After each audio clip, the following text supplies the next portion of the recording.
Muy buenas tardes, amigos televidentes. Muchísimas gracias por estar con nosotros nuevamente hoy, viernes 9 de febrero del año 2018.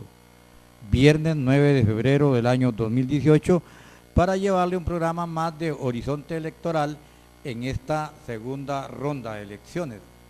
Es el segundo programa correspondiente a este mes de febrero, después o posterior a las elecciones recién pasadas. Ya es conocido por cada uno de ustedes que vamos a enfrentarnos a una segunda ronda.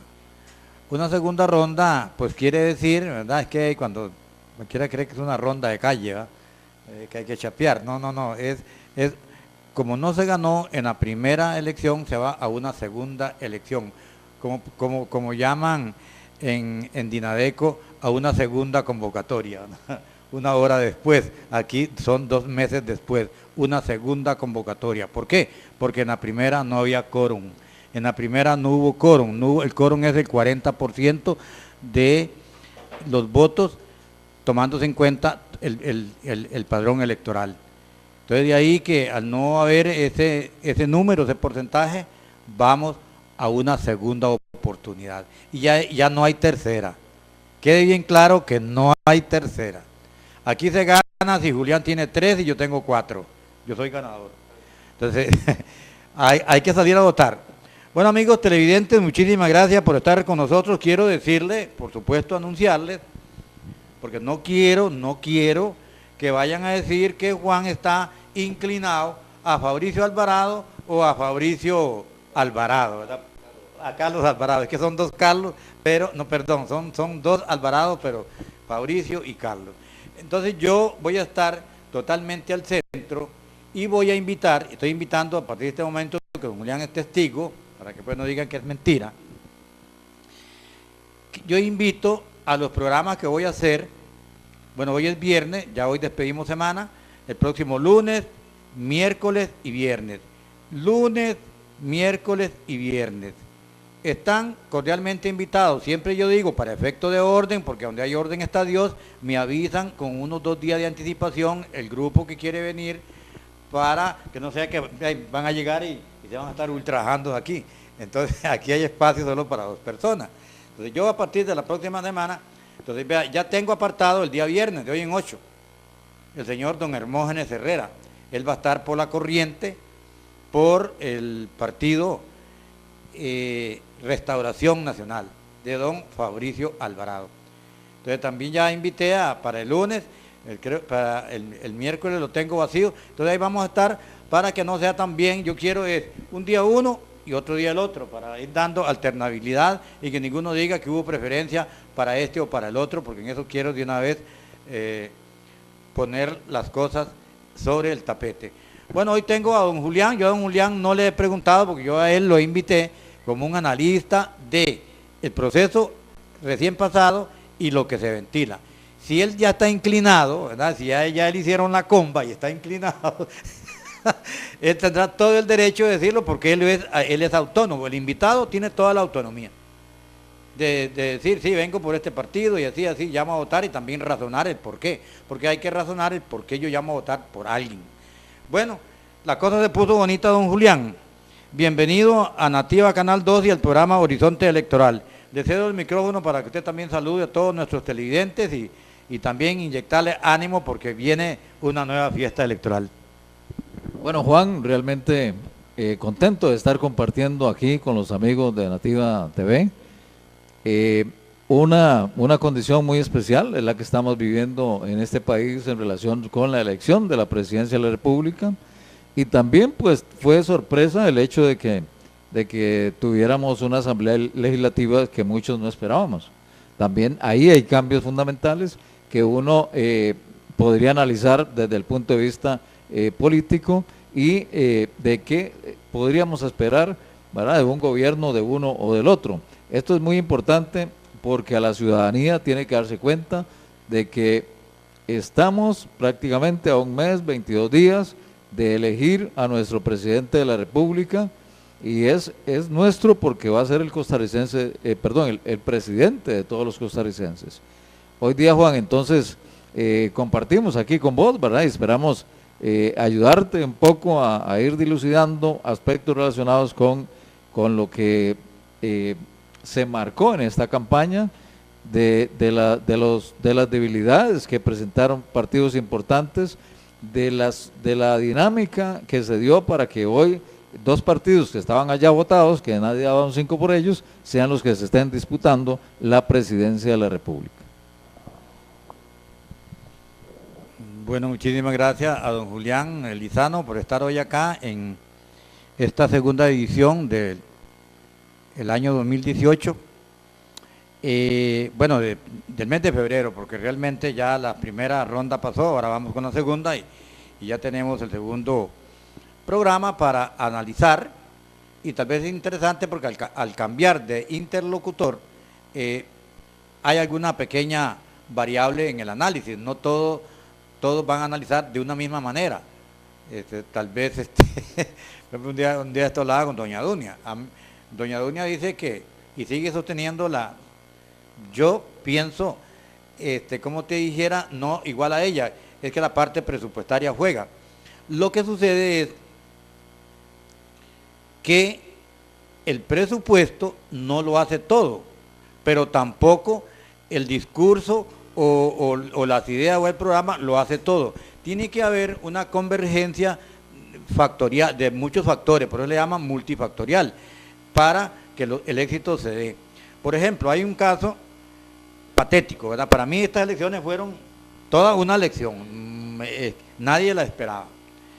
Empecemos, ya que estamos hablando de presupuesto.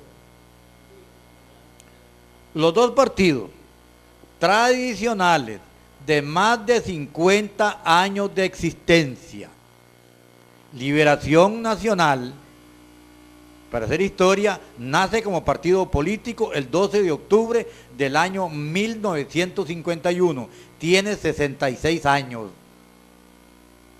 Tiene 66 años de existencia. Un partido socialdemócrata.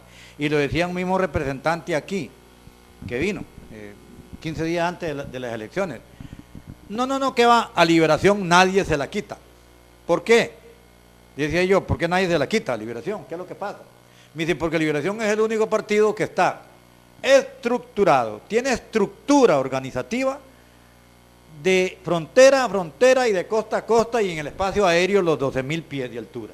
Y más ¿cómo se llama? Las aguas continentales, ¿cómo le dice? Bueno, el mar patrimonial, ¿verdad?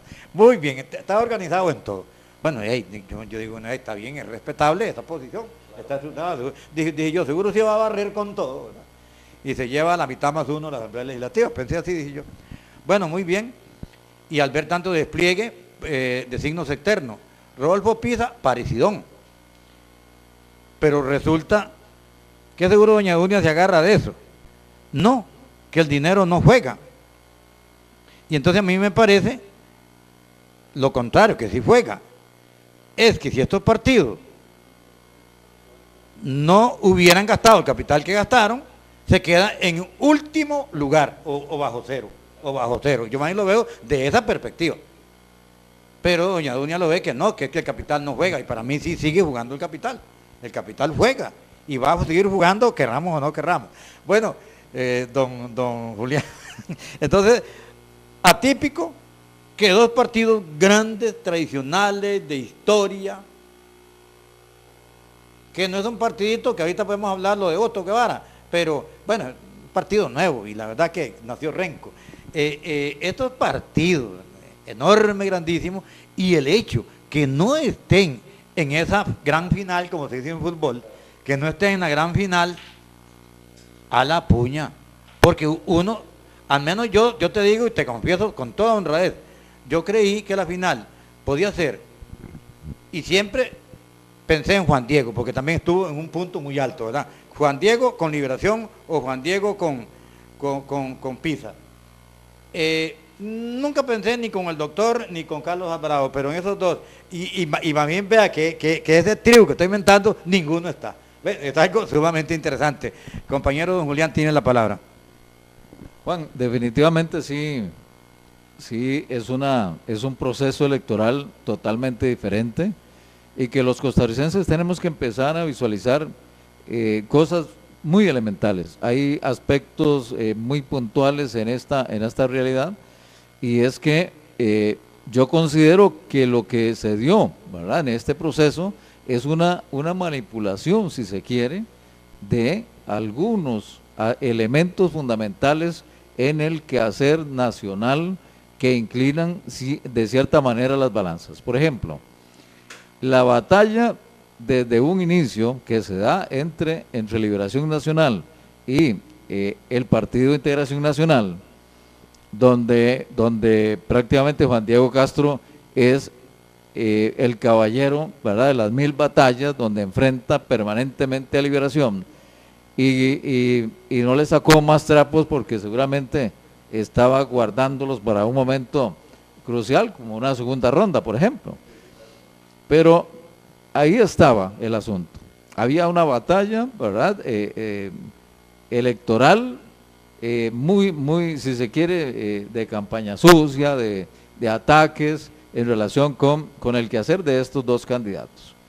Uno se decía una cosa, el otro le respondía, sacaban una cosa, sacaban otra. En los debates fue muy evidente, especialmente en el primer debate, y nos damos cuenta entonces de que ahí hay un enfrentamiento, ¿verdad?, particular. También vemos a un partido un partido Unidad Social Cristiana, que entra como de una forma importante en estas encuestas, teniendo un tercer lugar, a veces de cuarto, pero siempre estuvo ahí, buscando un poco el acercamiento a estas dos tendencias, porque era muy evidente que el país, por lo menos así lo reflejaban las encuestas, lanzaba muy de lleno en estos primeros lugares a Álvarez de Santi con Juan Diego Castro. Y así se llevó bastante tiempo de la campaña, hasta que en alguna medida fueron dándose ciertas situaciones. Por ejemplo, Liberación Nacional nunca avanzó del 17%. Ahí se estancó, no fue más allá, no hubo un crecimiento, y por el contrario, ¿verdad?, hubo movimientos, sacudidas, como dice uno en el ciclismo, ¿verdad?, en medio de la ruta se daban las sacudidas y venían los cambios, ¿verdad? Llegaba un momento en que, por ejemplo, Fabricio Alvarado aparece, y aparece de una forma muy interesante, porque es a través de una jugada estratégica del gobierno de la República, cuando el gobierno de la República hace una consulta a la Corte Interamericana de Derechos Humanos, donde casi que le está diciendo: hágame el favor y me contesta esto porque me estoy ahogando. No estamos levantando nada. Recordamos, por ejemplo, que Carlos Alvarado andaba ya por un 5% de la preferencia de voto en este país. El gobierno entonces hace esto, lanza una consulta, la Corte Interamericana, de una forma muy rápida. A mí me decía un amigo que tiene mucho conocimiento de esto, de que la Corte Interamericana de Derechos Humanos, que tiene sede en San José, Costa Rica, en este momento no tienen ni trabajo, Juan. Los aspectos, digamos, relacionados con el quehacer de derecho internacional están quedititos, no hay quien pelee, ¿verdad? Entonces, en la agenda nacional está el tema de los derechos que están siendo ventilados por la comunidad, digámoslo así, que busca otras corrientes de género. Entonces, vemos cómo la sala, como no tienen mucho que hacer, no tienen grandes cosas que resolver, les llegó el pastel y no se lo podían dejar ahí, tenían que meterlo al horno, y lo sacaron cocinado. En muy pocos días lo sacaron cocinado, y prácticamente el gobierno logra su objetivo de que esta resolución salga en un momento crítico para el quehacer electoral costarricense. Es aquí donde se plantea de una vez, ¿verdad?, un panorama totalmente distinto. e inclusive que enmarca el proceso electoral en una lucha por el género y la lucha que se da de grupos importantes que incluso se reconocen como minoritarios para lograr beneficios. Entonces, bueno, a raíz de esta resolución de la Corte Interamericana de Derechos Humanos, e incluso le dije a un amigo mío que me consiguiera el texto porque es importante en algún momento tenerlo y analizarlo, el gobierno de la República tiene en su mano la llave para esconder cosas. Vemos, por ejemplo, que hasta ahí llegó el cementazo, empezó la lucha de grupos, ¿verdad?, de lesbianas, homosexuales, toda esta gente se exacerbó, se contentó de que la Corte les diera a ellos la razón, y entonces el país entró en una dinámica ya de movilización, donde prácticamente vemos corrientes muy importantes en este sentido. Gente que está en contra de esta resolución, gente que va por otro sentido y que en alguna medida buscan a través de este voto empezar a levantar la imagen de un gobierno que a todas luces la sociedad costarricense lo calificó de uno de los más malos en la historia. Entonces uno se pregunta, ¿hay o no hay injerencia del gobierno en el proceso electoral? ¿Hay condiciones que se manejaron para darle un poco de salida a la imagen de un gobierno que venía siendo deteriorada? Son las preguntas que quedaron ahí en el aire y lo queremos dejar al criterio muy propio de cada uno, ¿verdad? Porque esto es interpretación. Habrán personas que dicen, sí, el gobierno utilizó todo esto para darse importancia, para generar votos en favor de sí mismo, y es ahí, a partir de ese momento, Juan, cuando el Partido Acción Ciudadana, en la figura de Carlos Alvarado, empieza a subir, y empieza a subir. Hay una contraparte, ¿verdad?, que utiliza Fabricio Alvarado en el Partido Renovación Costarricense, que también empieza a generar adhesiones. Y yo sí quiero ser sincero en esto, Juan. Recordamos muchos días antes de la campaña electoral, cuando Fabricio Alvarado estuvo aquí en la Escuela Rogelio Fernández Buell, compartiendo, ¿verdad?, con una gran cantidad de padres de familia en relación con el tema de la ideología de género, de los riesgos que trae para la juventud, para la niñez, y despertando un poco la conciencia de los ciudadanos. Hoy vemos cómo Buenos Aires tiene un pensamiento también bastante dirigido hacia la lucha por esta ideología de género. Entonces, se polariza. Un gobierno que se saca de la manga una oportunidad para hacer que su candidato crezca. Y Juan, los vicios no dejan de existir. Hay cosas dentro de la política gubernamental que se utilizan para favorecer la imagen partidaria. Vemos cómo se utilizó en los discursos, ¿verdad?, el hecho de que se está ayudando a la gente con el IMAS, que se están mejorando ciertas cosas, de que hicimos esto, que hicimos el otro, pero esto no debería ser parte del quehacer político, porque el pueblo costarricense no es tonto. El pueblo costarricense sabe lo que un gobierno hace y no hace. Entonces, caímos en alguna medida en las viejas prácticas, ¿verdad?, en utilizar las obras del Estado, lo que los costarricenses, en alguna medida todos, le ponemos en las manos a un gobierno para que ejecute, a una presidencia, a una asamblea legislativa, a un poder ejecutivo y jurídico para que hagan en Costa Rica las cosas, y entonces eso resulta que es mi presentación.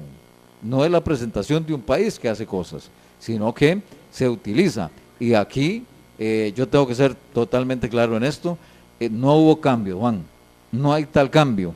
Igual que hacían los partidos políticos en antaño, que lo hizo la Unidad, lo hizo Liberación y lo hace ahora el PAC, es utilizar la gestión administrativa del Estado, del gobierno, para decir, nosotros partido estamos haciendo y haciendo. Y eso no se vale, porque dentro del código de ética del Partido de Acción Ciudadana está de que no puede valorarse lo que se hace para beneficio político. Y esto nos lo enseñó muchas veces don Otón Solís. Don Otón Solís nos dijo a nosotros, si se hace un puente, no quiero a ninguno inaugurando el puente y comiéndose el chancho de la comunidad. Dice, no quiero a nadie diciendo, yo político hice esto, porque eso es del pueblo costarricense. Quienes podrían celebrar en la realización de una obra es precisamente el pueblo costarricense, es la comunidad. Pero hoy, en este momento, no está sucediendo así, ¿verdad? Vemos un presidente de la República inaugurando obras, yendo aquí, yendo allá, jalando en alguna medida beneficio para una campaña política. Y esto es clarísimo, se sigue haciendo, se seguirá haciendo quién sabe hasta cuándo, y entonces hay también aporte del gobierno de la República en relación con un partido político. Lo de Fabricio Alvarado, ¿verdad?, nace a raíz de la resolución de la Corte Interamericana de Derechos Humanos, cuando se le pone al pueblo de Costa Rica una mordaza, nos quitan todo derecho, y entonces tenemos que aceptar las barbaridades que se vengan. Aquí entonces es donde el pueblo dice, no señores, tenemos dignidad, tenemos derecho a la defensa de la familia, a conservar los valores costarricenses, no podemos permitir que el desorden llegue, y entonces se polariza la campaña política. Y personalmente yo estoy clarísimo de que esta situación que estamos viviendo en este momento con la elección de la presidencia de la República, y también en alguna medida lo que ocurrió a nivel de la elección de diputados para el Congreso, es responsabilidad directa del gobierno de la República de Luis Guillermo Solís Juan. Muchas gracias a don Julián por estar hoy acá en este programa Horizonte Electoral, comentando un poco sobre el quehacer político electoral. Don Julián hablaba de que según don Julián es una estrategia del partido en gobierno, del gobierno de la República, la de azuzar a la Comisión Interamericana de Derechos Humanos a que se apurara a tomar la resolución, creyendo que eso le iba a traer beneficio. Lo que pasa que sí es verdad que don Carlos Alvarado, estar casi en los últimos lugares, sube, pero otro sube más rápido. Entonces, Fabricio le gana la carrera, porque el pueblo es muy sensible.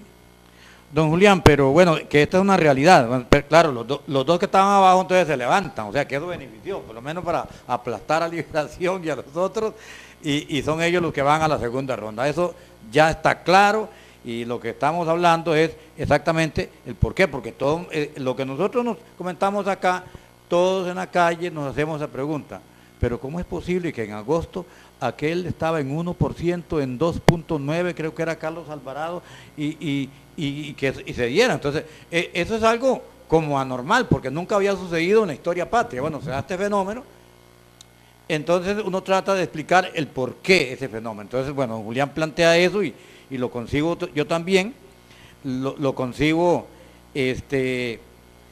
tal vez los debates, pero más que los debates es que esto aflora en un momento, pero es el momento, porque también a veces es el momento, en el momento que aparece, que ya no hay el más allá. Sobre esta Comisión Interamericana de Derechos Humanos. Pero don Julián, sobre todo esto, digamos, se ha tejido muchas cosas, ¿verdad? Yo no conozco, primero, como maestro y como padre de familia o como alumno, yo no conozco esas benditas o malditas guías sexuales. No la conozco para ver qué tiene de bueno, qué tiene de malo. Bueno, siempre se ha dado de que yo estaba en la escuela, se daba la educación sexual, que en los mismos libros, Serie hacia la luz, venía un gran capítulo que decía la reproducción humana, ¿verdad? Bueno, etcétera, etcétera. Entonces, no yo no conozco estas guías sexuales para decirla hay que mandarla a los infiernos o no hay, o hay que mandarla al cielo, no sé, de verdad. En cuanto a, porque usted sabe que en esto aparece gente que afirma que eso es una barbaridad, que ahí se le dice a los niños que si ellos quieren cambiar de sexo, etcétera, etcétera. Entonces, como yo no las he leído, no puedo incursionar en ese tema, en decir eso sí o eso no. Pero lo que sí es cierto es que Fabricio Alvarado escala posición, porque habla mucho de la familia, pero a veces pienso que ya ese tema de la familia le puede pasar, que es lo que le pasó al licenciado Juan Diego, que aunque sea una gran realidad, porque en Costa Rica el cáncer número 1 que tiene la administración pública se llama corrupción. Pero tal vez al darlo mucho, lo que fue como tal vez cansando a la gente, y al final digo, no, este hombre solo de la corrupción habla de la corrupción y entonces al final pues quedó fuera del ring. Que Fabricio Alvarado solo hablando de la familia, de los valores, de la familia, de los valores. El pueblo de Costa Rica, a pesar de eso, bueno, muy bien, la escuela costarricense tiene que hablar de la familia y de los valores. Pero como de economía, de empleo, de infraestructura, yo no lo oigo hablando, ¿verdad? Como para la zona sur, vamos a sacar la zona sur con esto y estos proyectos. Bueno, ahí va a estar la familia con su ética y su moral, pero ¿cómo levantamos de pobreza? ¿Cómo industrializamos la región sur? ¿Cómo si vamos a construir el aeropuerto? ¿Vamos a levantar el Golfito, el puerto de Golfito? ¿Sí? Sobre esa temática que yo creo que el pueblo de Costa Rica y nosotros, porque hemos sido olvidados, usted lo dijo, este presidente nos engañó y aquí en Nativa estuvo y nos habló del proyecto El Diquid. Bueno, nosotros le planteamos proyecto El Diquid, los territorios indígenas, y usted mismo sabe, usted es testigo que lo que hizo fue mandar gasolina para incendiar Salitre y otras comunidades indígenas. Y nada de solución. Entonces nosotros estamos obstinados, hartos. Queremos un candidato, un presidente que de verdad, que tire la mirada hacia la zona sur, hacia Buenos Aires, sobre los grandes proyectos. Porque tenemos que comer. Estos muchachos tienen que estudiar, tienen que comer, tienen que tener empleo. Y no solo con la familia, hablando de familia o de los valores, vamos a comer, vamos a hacer casa, vamos a tener empleo. Entonces yo pienso que hay que ir más allá, ¿verdad? Entonces todas estas son cosas que hay que analizarlas, compañero Julián. Les cedo el micrófono. Juan, definitivamente, digamos, en las corrientes políticas, uno se tiene que preguntar qué es lo que está pasando, ¿verdad?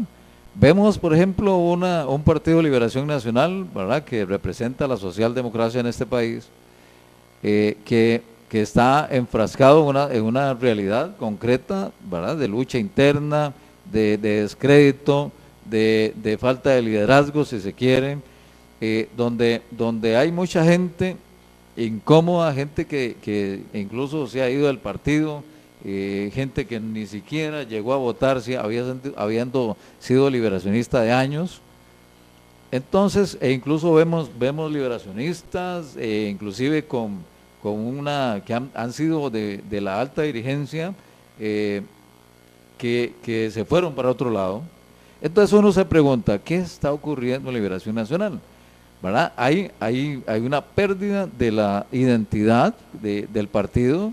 La gente ya no cree y esto, pues, como lo han dicho muchos analistas a nivel nacional, hace que esta sea la peor derrota de la historia del Partido de Liberación Nacional y que los obliga, ¿verdad?, a generar todo un conversatorio, todo un análisis interno como partido para determinar qué es lo que está ocurriendo, ¿verdad? Y hay cosas que están ahí en el ambiente, son conocidas por ellos y tienen que volver a restaurar el partido para que en algún momento podamos tener un Liberación Nacional quizá más fortalecido.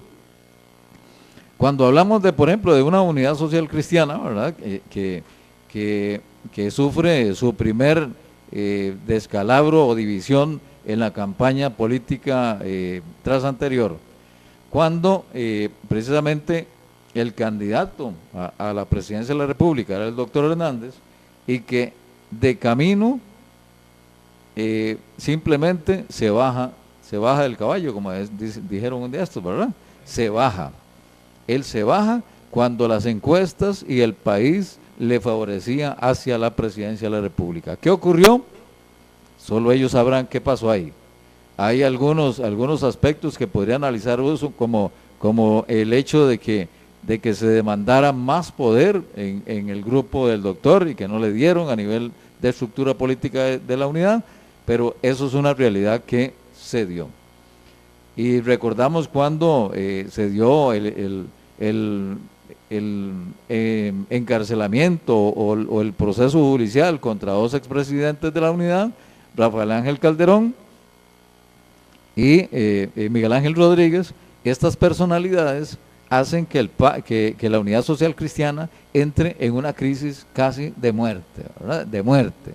Hay dirigentes de la Unidad Social Cristiana que en medio de aquella nada, ¿verdad?, que quedaron así como embarrados en el piso, empiezan a generar trabajo, empiezan a crecer, hacen una estructura, llegan a ser importantes, y por ahí puede haberse dado el choque entre esta nueva generación de líderes que nacen de la unidad y la vieja cúpula de la unidad, que quizá quería que le dieran el partidito ya otra vez hecho.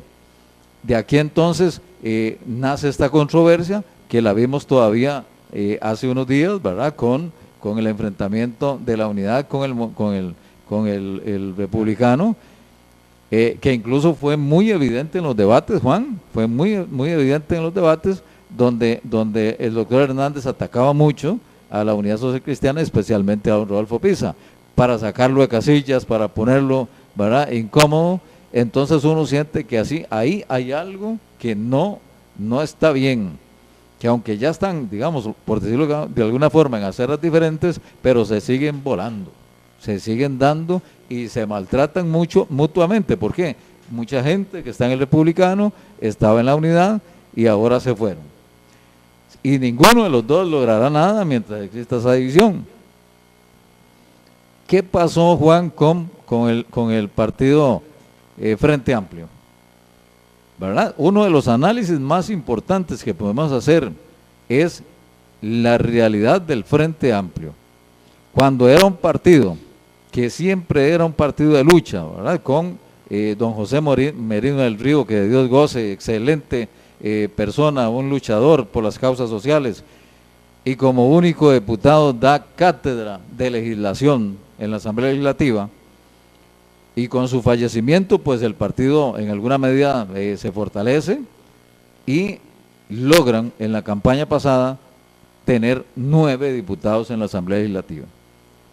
Pero sin embargo el trabajo de esos 9 diputados no se compara ni a la mitad de lo que hizo José Merino del Río. Entonces uno podría analizar ahí qué pasó con esa fracción, por qué se trabajó tan mal, por qué el Frente Amplio no tiene ¿verdad?, el arraigo en la clase social. ¿Será que solamente se dedicaron a ganarse, ¿verdad?, el salario en la Asamblea Legislativa? No hubo trabajo a nivel de las bases, y prueba de eso es que hoy tienen un único diputado, y ese diputado sale, ¿verdad?, por Villalta. José María Villalta. Entonces José María Villalta sale por San José, y el resto de la gente, ¿qué se hizo? ¿Dónde está la base de lucha, la base que sostenía al Frente Amplio? ¿Qué pasó con esa gente? Bueno, uno tiene que darse cuenta de que mucha gente del Frente Amplio tuvo que haberse metido en alguna parte, porque ideológicamente no están queditos. Mentiras que alguien que piensa en las realidades sociales y ha sido un luchador de toda su santa vida, simplemente se sentó en el sillón de la casa a no hacer nada. Están en otra casa, Juan, y eso yo estoy seguro. Ahora conversaba yo con un amigo y me decía, la gran mayoría de esta gente está en algún lugar donde le caliente más el sol. Y es lamentable, Juan, cuando el Partido de Acción Ciudadana empieza a ya siendo gobierno, empieza a generar otras inclusiones, porque hay una mala práctica en política que se dice que sumando no importa lo que llegue. Al Partido de Acción Ciudadana se le meten, ¿verdad? Se le mete mucha gente de otro pensamiento político, y hoy día tenemos mucha gente ahí, Trotsky, gente que fue formada en Rusia, gente que tiene otro tipo de comportamiento. Y entonces uno podría decir, ¿dónde están? ¿Dónde están los adeptos a la lucha social, los que levantaron en algún momento al Frente Amplio? ¿Dónde estarán? Y entonces, Juan, aquí el análisis es como lo pienso yo, es como de malicia, ¿verdad? Hay que ser malicioso en la política. Alguien se llevó a esta gente y eso empezó a levantar a alguien. Y ese es el cuidado que hoy día tenemos que tener todos los ciudadanos, de ir viendo las corrientes políticas y qué es lo que el país realmente está viviendo, porque no podemos, como costarricenses, dejar ahí a libre albedrío, que venga lo que venga, no importa si nos agarran tipo Venezuela, donde entra cualquiera y acaban con este país. Tenemos que analizar muy bien qué es lo que está ocurriendo. Sabemos, Juan, que por ejemplo hay grandes sectores que están interviniendo en este momento, que hay grandes temores sobre lo que está pasando con estas dos tendencias que se vienen dando. Hay gente que está temiendo en realidad en relación con la parte social, con nuestros valores, con nuestras creencias. Podrían haber corrientes que digan, no, en Costa Rica ya el pobrecito, el tico, ¿verdad? Eso de yo soy tico, eso tiene que desaparecer, porque aquí vamos a globalizar, aquí las cosas vienen con otro sentido, hay que darle camino a las ideologías, hay que darle camino a los chinos que vengan a hacer lo que les da la gana aquí.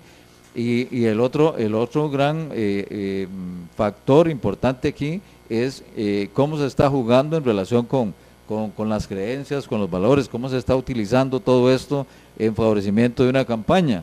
Y lo más delicado, Juan, es que estamos muy cerca de una elección donde los costarricenses van a tener que elegir entre corrientes ambiguas que no sabemos ni por dónde vienen ni para dónde van. Muchísimas gracias a don Julián. Amigos televidentes, estamos en Horizonte Electoral, hoy viernes 9 de febrero del año 2018, conversando con don Julián sobre las elecciones recién pasadas y lo que viene. Don Julián mencionaba, voy a hacer un breve análisis en dos partidos, en Liberación y en la Unidad. Primero, porque son los padres de los partidos políticos, las dos grandes ramas, como digo yo, de la cual se dividieron todos estos partidos, que ahora hay 14 o 13, ¿verdad? Bueno, muy bien. Le decía yo a un amigo, porque me decía, que vos estás con el otro, no digo yo, todos, de una u otra manera, dependemos de uno o del otro, del famoso bipartidismo, ¿verdad? Que en otra hora fue, de ahí dependemos todos, de esa raíz. Hablabas de Liberación. Liberación fue criada por enalborando la bandera de la socialdemocracia, que era una corriente filosófica que venía de Europa.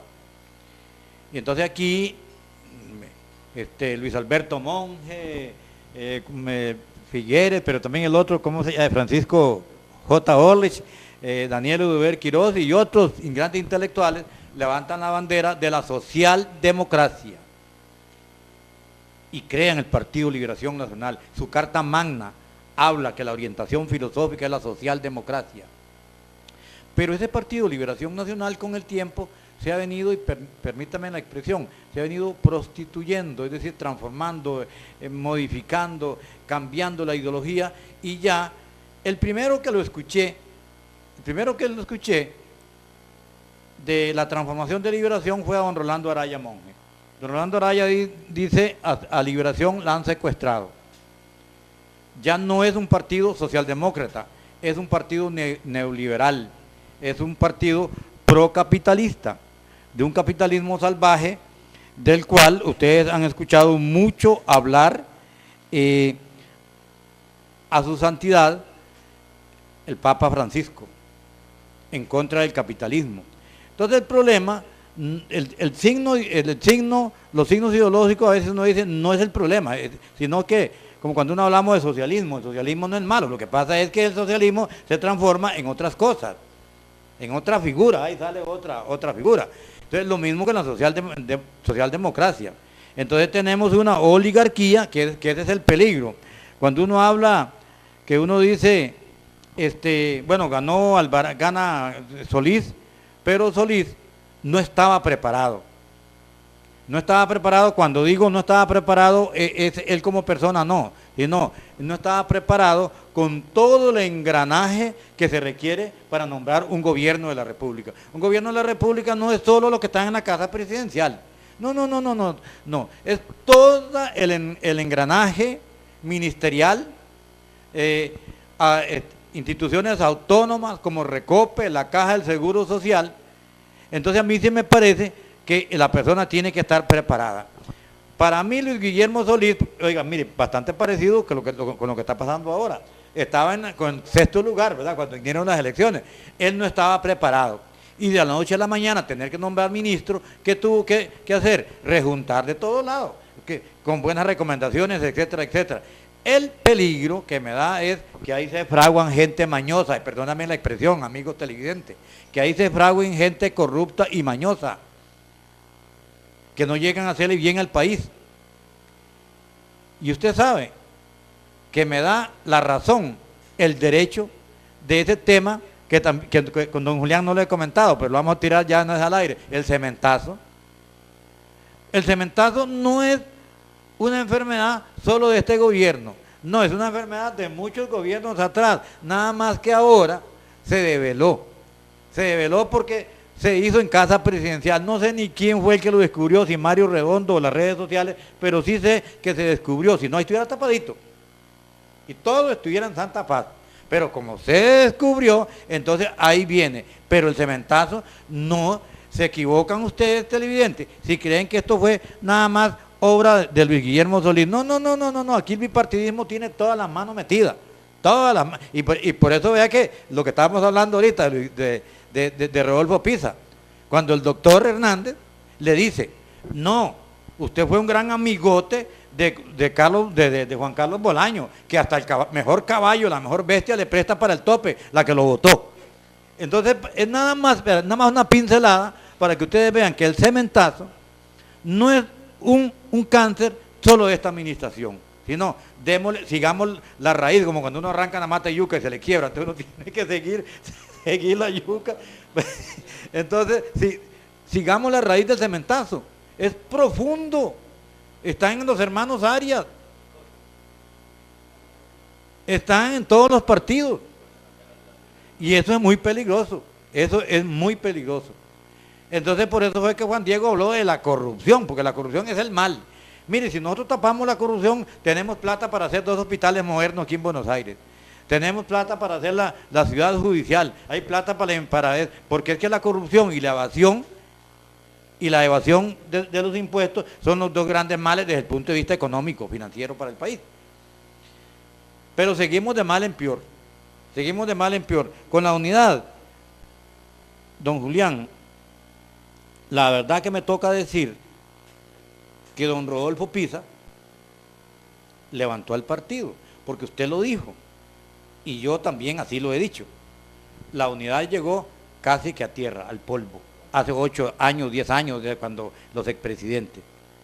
Pero se empezó a renovar, y ojalá que eso le pase a Liberación, que comience a renovar, porque queremos ver partidos fuertes, así como cuando uno dice en fútbol, partidos fuertes. Bueno, no hay blandengues, partidos fuertes, dinamizados, pero también que tengan un nuevo pensamiento político. Pero el primer pensamiento político que debe de tener todo costarricense metido en un partido político es la transparencia, la honradez, y que eso es lo que falta. La gente llega a ver qué se lleva, o a ver en qué figura, o qué puesto me dan, pero qué puesto me dan, no para servirle a la patria, y eso se ha dicho hasta la saciedad. El problema de los puestos de elección popular no es que sea malo ser diputado, no es que sea malo ser alcalde, no. El problema grave que consiste es que la mayoría de los funcionarios van o pujan dentro de una corriente electoral, pero para llegar a servirse, no para servirle al pueblo. Ese es el gravísimo problema, que cada 4 años, ya sea para la administración central como para la administración municipal, tenemos que estar y seguir repitiendo, pero a veces se hace aburrido, pero es lo mismo. Porque uno dice, ahora sí voy a votar por uno bueno y mirá lo que nos pasó con Luis Guillermo Solís. Alguien ha dicho que es la peor administración. Pero bien, yo quiero decir que Rodolfo Pisa o la unidad se está levantando. Poquito a poquito se está levantando. No pasó segunda, claro, pero era que estaba en nada. O sea, me refiero a hace 12 años y vea que recuerde, vámonos a Buenos Aires. En Buenos Aires hace 4 años no había un regidor. Y hoy hay 2 de la unidad. Eso quiere decir que mucha gente votó por la unidad, que o sea que la unidad se levantó. Y a nivel nacional, muchos regidores, cuando antes yo creo que no había ninguno a nivel del país, pero ya ahora muchas municipalidades tienen, yo creo que no hay una que no tenga por lo menos un regidor, una representación de la unidad. Los partidos a veces tienen que sufrir esas grandes bajas para que, como dicen, pongan las barbas en remojo. Y pienso, y ojalá que el Frente Amplio también, porque el gran perdedor de ahorita, así electoralmente hablando y contando votos, es el Frente Amplio. Véalo en la Asamblea Legislativa. De 9, bajarse a 1. De 9, bajarse a 1. Creo que la unidad creció en 1. Bueno, creció, ¿verdad? ¿Cómo? Integración que me duele por Juan Diego, porque Integración no tenía nada, ni merece nada de Integración, sino que la figura de Juan Diego la que levantó Integración con 4 diputados, que no tenían ninguno. Un cascarón viejo, ¿verdad? Exactamente. 4. El PAC tiene, ¿qué? 10, sí, tiene 10. 14 tiene Fabricio Alvarado, y 17 tiene Liberación Nacional, y 1 el Frente Amplio. Don Julián hablaba de José Merino del Río. Mire, el asunto es, qué pena, ¿verdad?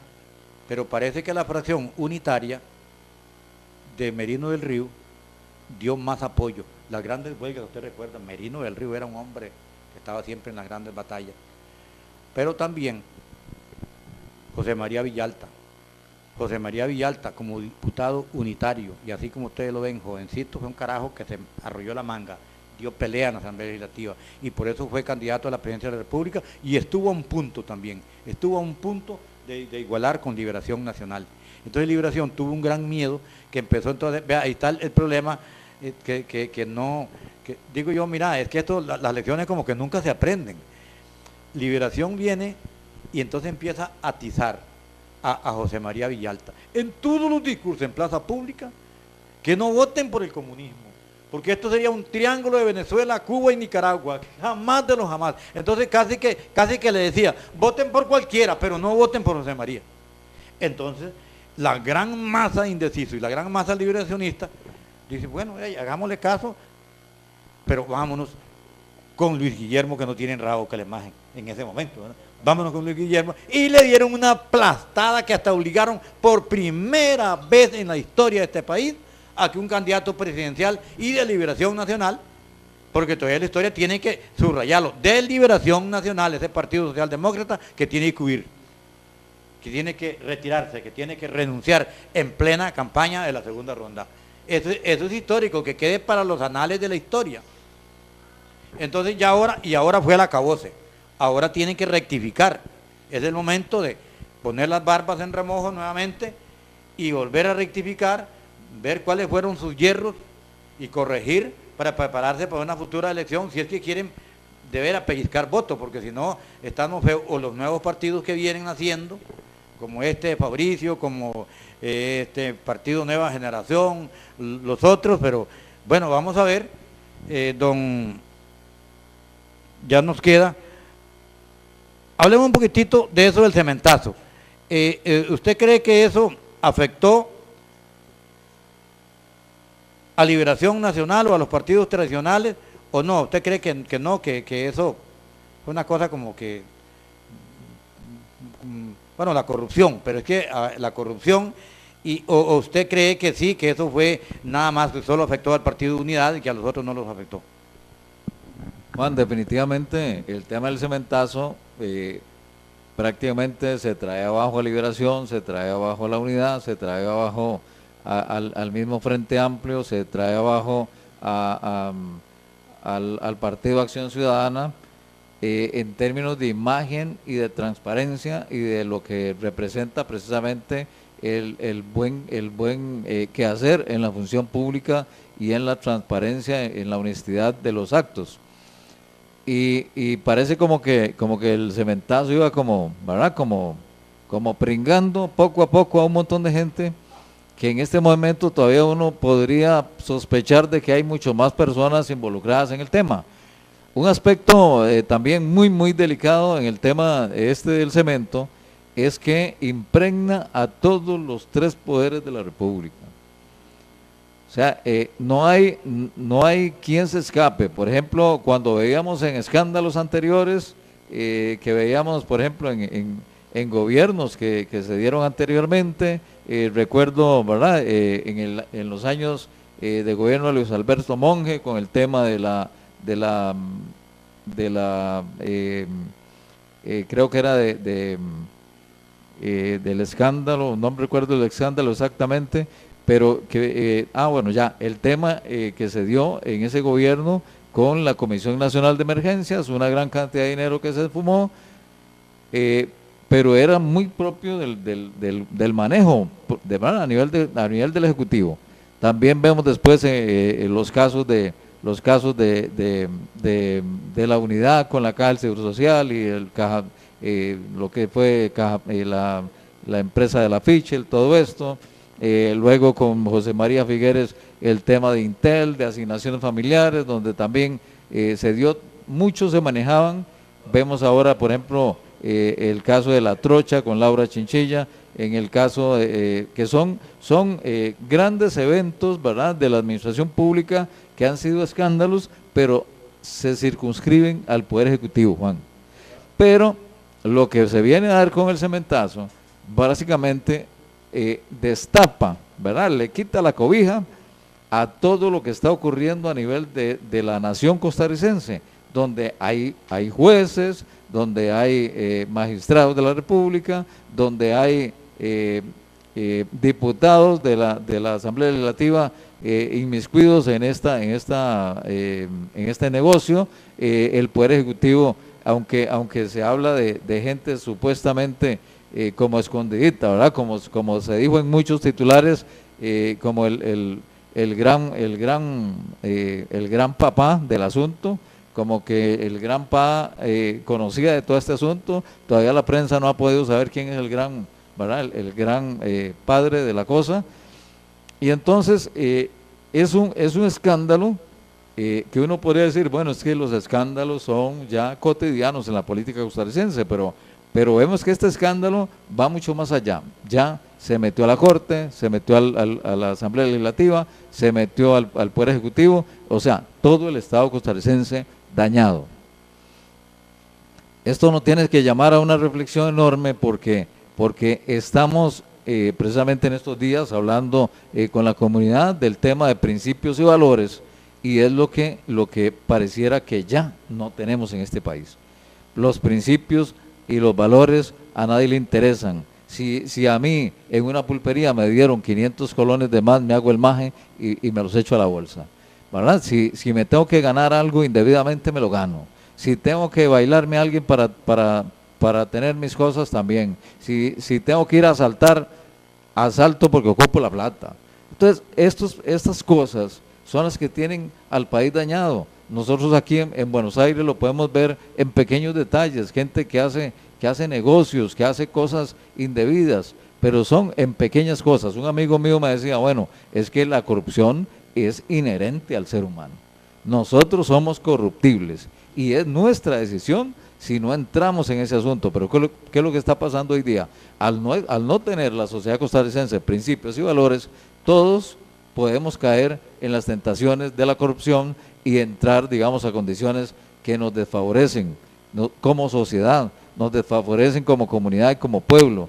Aquí entonces todo este proceso del cementazo no es más que la gran producción de tantas cosas nocivas que hay en Costa Rica hoy día y que parecieran como una simple novela, ¿verdad? Una novela que la vemos en televisión y ya pasaron los capítulos y adiós, ¿verdad? La recordamos, pero qué buena novela fue.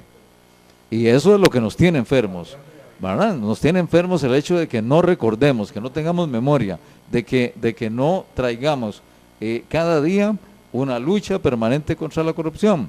Por ejemplo, en el gobierno de José María Figueres, en Asignaciones Familiares, que es un programa en el cual también yo trabajo ahí, se perdieron más de 16.000 millones de colones. Y para que la gente tenga un poquito de noción de qué representa esto, los analistas de asignaciones familiares dieron un informe donde se decía que a cada familia pobre costarricense se le hubieran dado 8 millones de colones a cada una. Eso significó ese desfalco en asignaciones familiares. Y así, ¿verdad? Alcatel, y todas las cosas que se han dado en este país para el pueblo costarricense no significan nada.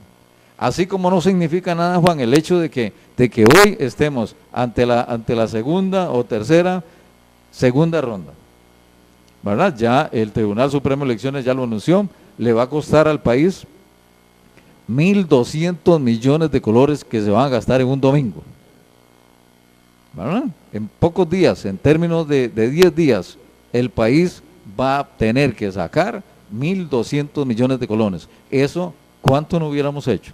O vos lo decías, Juan, con 1.200 millones de colones, ¿verdad? Hubiéramos construido muchas viviendas. Le hubiéramos facilitado a mucha gente fortalecer su empresita, su microempresa o mediana empresa. ¿Cuántas cosas no se harían? ¿Quién tiene la culpa de todo esto? La tiene cada ciudadano. El 40%, casi el 35% de la población costarricense no sale de sus casas a elegir. Y por el hecho de que no elegimos de una sola vez, entonces tenemos que pagar plata, ¿verdad? Y hay gente que está en la casa de Juan diciendo, a mí no me hable de política, de por sí son los mismos ladrones de siempre, ¿verdad? No, a mí no me meten en eso, yo tengo mi vida, no me complico. ¿Para qué estar de tonto poniéndole un voto a alguien? Pero realmente el pueblo costarricense hace un gran esfuerzo por la democracia. Y quisiera, ¿verdad?, cerrar con esto. Lo que estamos viviendo es democracia. Tenemos que saber elegir, tenemos que analizar. Yo, Juan, sinceramente, sí le temo a la cosa. En esta encrucijada en la que estamos, yo tengo mucho temor como ciudadano. ¿Por qué? Tenemos una tendencia totalmente tirada a la izquierda y una tendencia tirada quizá a la política mezclada con religiosidad. Entonces, ninguna de las dos corrientes nos están sirviendo en este país. Dios quiera que la persona que resulte electa tenga una visión de país, tenga una visión de acercar a los diferentes actores de la política nacional y que podamos tener de verdad acciones de cambio que nos puedan liberar. Yo dudo mucho de que el partido Acción Ciudadana, que tiene ahorita una muy buena posibilidad de llegar a una segunda administración, le vaya a pedir ayuda a Liberación, que le vaya a pedir ayuda a la unidad, o que acerque a sectores, porque ya lo están demostrando en un gobierno. Este gobierno es de ese partido y díganme ustedes qué integración nacional ha logrado, ¿verdad? Son cuestiones que uno tiene que ver, Por el otro lado, hay cosas de incertidumbre, hay cosas de que uno tiene que ver qué es lo que va a ofrecer la otra contraparte, porque estamos ante riesgos inminentes a nivel social, a nivel económico, a nivel de ciudadanos, a nivel de seguridad, de infraestructura.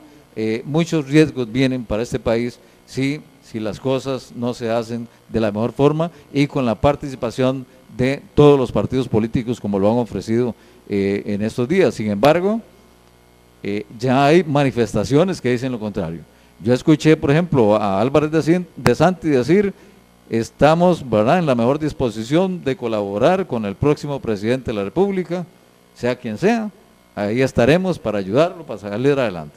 Pero ya en estos días volvió a decir que Liberación Nacional no se va a meter en nada, que cada costarricense va a ver cómo hace y que Liberación va a tratar de mantener una posición, ¿verdad?, de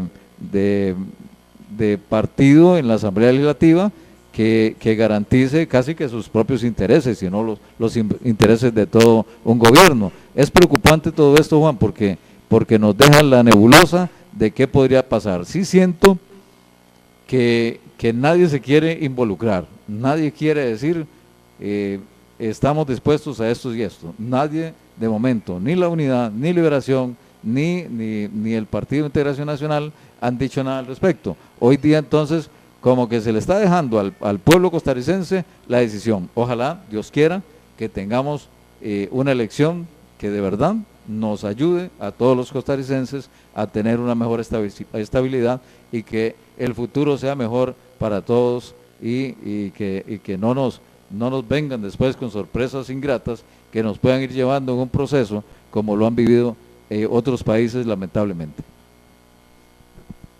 Bueno, muchísimas gracias a don Julián. Amigos televidentes, de esta manera estamos llegando al final de nuestro programa Horizonte Electoral. Invitarlos para que el próximo lunes a las 5 de la tarde estén con nosotros. Vamos a ver cuál es el invitado que vamos a traer para comentar y para hacer análisis. Agradecerle a Julián la participación de hoy, a los amigos que están allá en cabina principal, a Andrés y a Heiner, que son unos baluartes aquí en el trabajo. Felicitaciones. Y también al canal de televisión Nativa por siempre esta anuencia de estar siempre colaborando con la comunidad bonaerense. En este caso es tratando de alumbrar el mejor camino que ustedes escojan para fortalecer la democracia. Hay que salir a votar, escojamos el mejor. Muchísimas gracias, don Julián, que Dios te bendiga y volveremos nuevamente en un programa. Espero que esté conmigo antito de las elecciones para ir midiendo, ¿verdad? Porque me imagino que de aquí también ya van a salir encuestas de estos dos partidos, ¿verdad? Para ir a analizar ya encuestas de 2, ya no de 14 ni de 13. Bueno, muchísimas gracias, que Dios los bendiga a todos ustedes allá en su hogar. Adelante, compañero en estudio principal. Adelante.